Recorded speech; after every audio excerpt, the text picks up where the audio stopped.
Hello అమ్మా. రే సూర్య, ఎక్కడ దాకా వచ్చావురా? ఇప్పుడే విజయవాడ వచ్చాను. మన ఊరొచ్చే బస్సు మిస్ అయిందమ్మా. నువ్వు వచ్చేదే 4-5 సంవత్సరాలకు ఒకసారి. త్వరగా ఇంటికి రారా.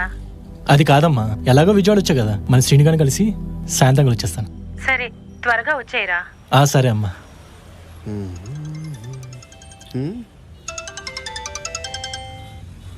హలో సూర్య, చెప్పరా. అరే విజయవాడ వచ్చాను రా. విజయవాడ వచ్చావా? అదేంట్రా అంత సడన్ గా? ఇంటికి వెళ్ళే బస్ మిస్ అయిందిరా. సర్లే, ముందు నువ్వు ఎక్కడున్నావు చెప్పు. మన బస్ స్టాండ్ బయట టీ స్టాల్ దగ్గర ఉన్నారా? అరే నువ్వు అక్కడే ఉండరా, 2 నిమిషాలు నీ ముందుట.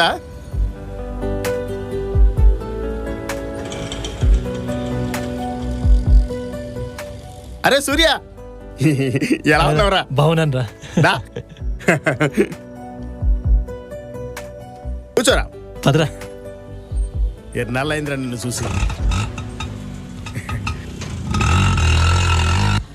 అరే సూర్య, చెప్పరా. 5 ఏళ్ల తర్వాత ఊరొస్తున్నావు. ఇప్పుడారా చెప్పేది? అది కాదురా, మా ఓనర్ హాలిడేస్ ఇచ్చాడు. ఇంట్లో వాళ్ళని చూసి 5 సంవత్సరాలు అవుతుంది. ఎలాగో ఎలక్షన్స్ కూడా ఉన్నాయి కదా, ఓటేసినట్టు కూడా ఉంటుందని చెప్పి హడావుడిగా వచ్చేసాను రా. నా సంగతి సరే, నువ్వెలా ఉన్నావు, మన వాళ్ళు ఎలా ఉన్నారు? నాకేంట్రా, బ్రహ్మాండంగా ఉన్నాను. అరే 1 నిమిషం రా.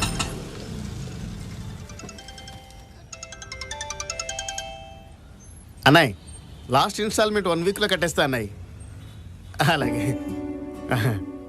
ఏంట్రా ఇన్స్టాల్మెంట్స్ అంటున్నావు? ఇంకా ఇల్లు గడపడానికి ఇప్పుడు చేస్తూనే ఉన్నావా?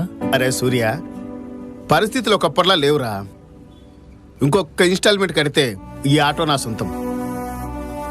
ఇప్పుడు వచ్చిన ప్రభుత్వం ప్రవేశపెట్టిన వాహనమిత్ర పథకం ద్వారా నా బోటోలు ఎంతో మంది సంతోషంగా ఉన్నారా.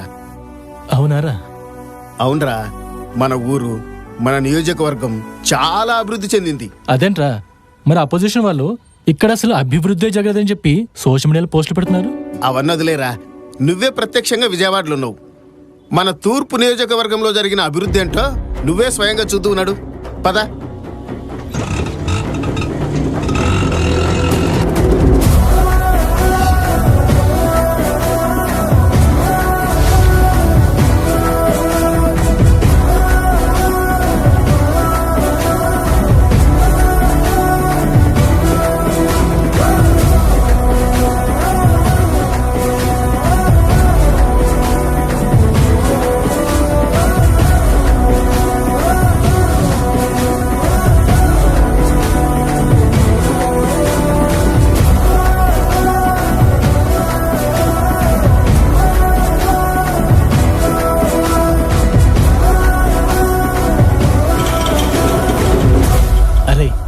ఇన్నాళ్ళు సోషల్ మీడియాలో ఆ నెగిటివ్ పబ్లిసిటీ చూసి మీరు ఇంకా ఇబ్బందులు పడుతున్నారనుకున్నారా, కానీ నా కళ్ళారా చూసిన తర్వాత చాలా సంతోషంగా ఉంది. మన బ్రతుకులు మారుతున్నాయి.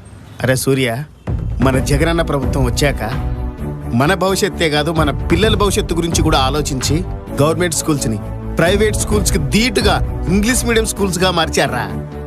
ఇప్పుడు నా పిల్లలు కూడా ఆ ఇంగ్లీష్ మీడియం స్కూల్లోనే చదువుతున్నారు. రేయ్, ఈ మన నియోజకవర్గంలో జరిగిన అభివృద్ధిని నీకు చూపించాలన్నా చెప్పాలన్నా ఈ ఒక్కరో సరిపోదురా, నువ్వు మళ్ళీ బస్సు మిస్ అవుతావు.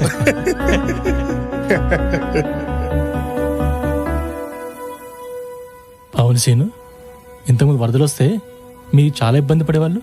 ఇప్పుడు ఆ పరిస్థితులు ఏమైనా మారాయారా?